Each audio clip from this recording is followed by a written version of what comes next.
So today we're going to focus on the 56 floods. So Keith, first of all, was the 56 floods coming a big event? Did you know about it well in advance? Well in advance. No panic whatsoever. Right. Was there much prep? Not a lot at the start. No. I'm not too sure about what they done in the early stages because I come back when things were starting to get dangerous. So I had to come back around through Peringhi and that, get to Wentworth. And then things were starting to panic a bit then when they realised how big they were going to be. But they levy banked a fair bit in advance, had they, here? We had some already, and a lot of them had to be topped up. There's a few weak points, and I think that we were in danger of losing the town near where the old picture theatre used to be, now where the information centre is now, where the old club was.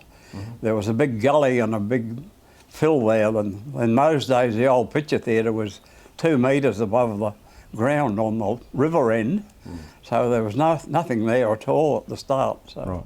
Do you think that the levee banks were in place from floods previously? Some of them were, and some were utilised and some were bypassed.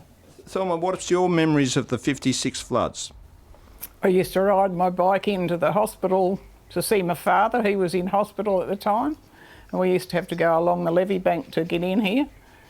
And I patrol the levee banks out at Kerwa, and I picked grapefruit out of a boat at Lynn Taylor's they had levee banks around the property, but not the house. The house was protected by the floods, and I had never been in a boat before, and I went round and round in circles for a while. Picking fruit? Yep, pretty grapefruit it was. Okay. Yeah. And you said you patrolled the levee bank. Explain to those that don't know what that means. Yeah, walked along because it was always windy and wet and cold and miserable type of weather, so we had to sort of make sure the water wasn't coming up too high and everything, because they had levee banks all around Kerwa. Keith, you were telling me before some of the different routes that people had to take because of the water that came up in 56.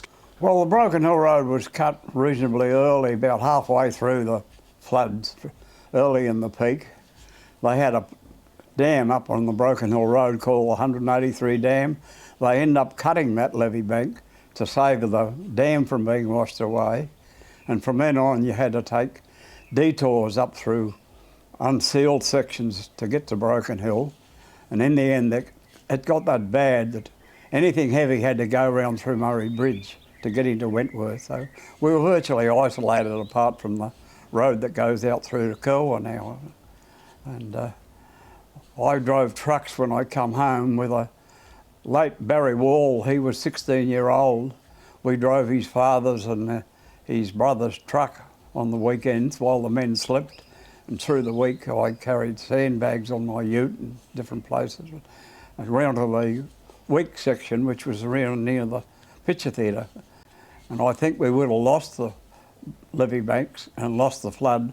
Someone cut one of the levees out on the Broken Hill Road out in Pomona. Cracker James. Which I were told, we were only told, but from the day they cut that levee bank, the water stopped rising at Wentworth. Yeah. And I think that was the one act that saved the town. Yeah, I do too. I think we were going to lose it otherwise.